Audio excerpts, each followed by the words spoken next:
राधा रानी की बड़ी सुंदर और सत्य कथा। एक संत बरसाने में रहते थे और हर रोज सुबह उठकर यमुना जी में स्नान करके राधा रानी के दर्शन करने जाया करते थे।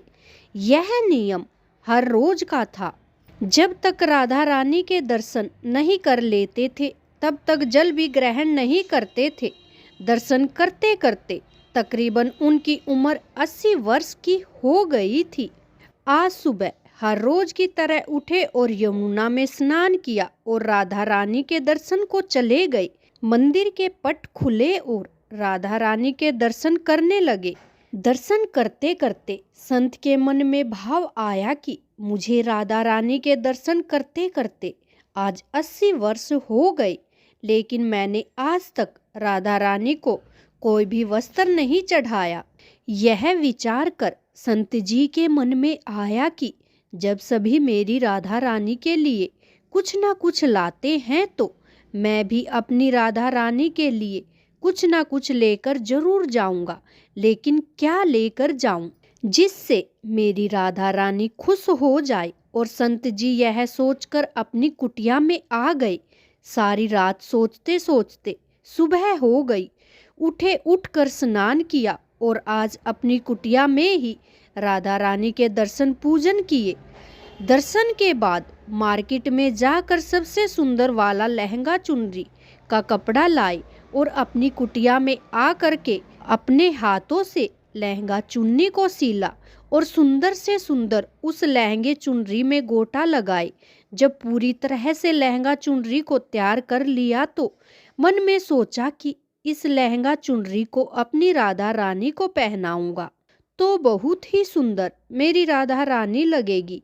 यह सोच करके आज संत जी उस लहंगा चुनरी को लेकर राधा रानी के मंदिर को चले। मंदिर की सीढ़ियां चढ़ने लगे और अपने मन में सोच रहे हैं कि आज मेरे हाथों से बनाए हुए लहंगा चुनरी राधा रानी को पहनाऊंगा तो मेरी लाडली खूब सुंदर लगेगी। यह सोचकर जा रहे हैं। इतने में एक बरसाने की लड़की आई और बाबा से कहती है, बाबा आज बहुत ही खुश हो, क्या बात है बाबा बताओ ना।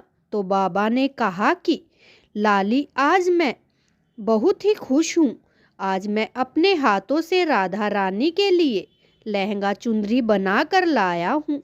इस लहंगा चुनरी को राधा रानी जी को पहनाऊंगा और मेरी राधा रानी बहुत सुंदर दिखेगी।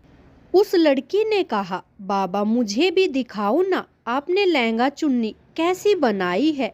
लहंगा चुन्नी को देखकर वो लड़की बोली, अरे बाबा राधा रानी के पास तो बहुत सारी पोशाक है तो ये मुझे दे दो ना।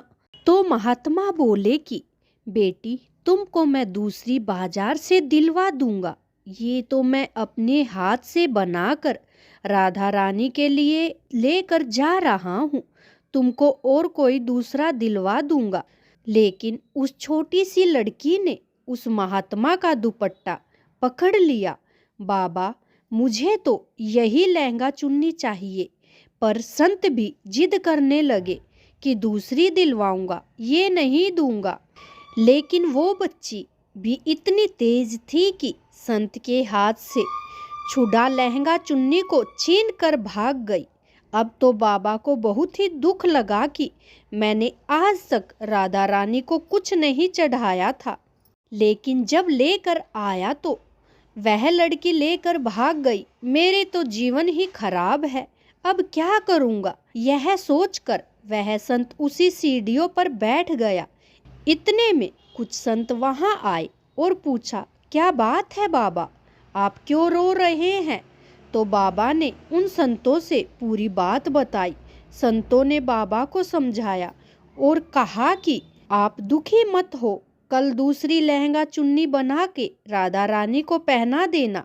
चलो राधा रानी के दर्शन कर लेते हैं। इस प्रकार संतों ने बाबा को समझाया और राधा रानी के दर्शन को लेकर चले गए। रोना तो बंद हुआ लेकिन मन खराब था क्योंकि कामना पूरी नहीं हुई ना। तो दुखी मन से राधा रानी का दर्शन करने संत जा रहे थे और मन में ये ही सोच रहे थे कि मुझे लगता है कि किशोरी जी की इच्छा नहीं थी। शायद राधा रानी मेरे हाथों से बनी पोशाक पहनना ही नहीं चाहती थी। ऐसा सोचकर बड़े दुखी होकर जा रहे हैं। मंदिर आकर राधा रानी के मंदिर के पट खुलने का इंतजार करने लगे। थोड़े ही देर बाद मंदिर के पट खुले तो संतों ने कहा, बाबा देखो तो, आज हमारी राधा रानी बहुत ही सुंदर लग रही है। संतों की बात सुनकर जैसे ही बाबा ने अपना सिर उठाकर देखा तो वो लहंगा चुन्नी बाबा ने अपने हाथों से बनाकर लाए थे वही राधा रानी ने पहनी हुई थी।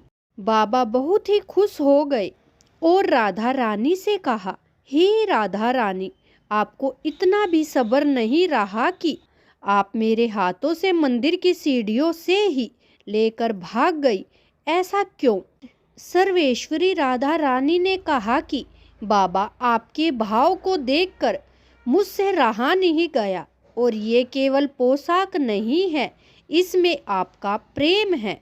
इसलिए तो मैं खुद ही आकर ये आपसे लहंगा चुनरी छीन कर भाग गई। इतना सुन करके बाबा भाव विभोर हो गए और बाबा ने उसी समय किशोरी को धन्यवाद किया। बोलो राधे राधे। यह वीडियो आपको कैसी लगी कमेंट में लिख कर बताएं।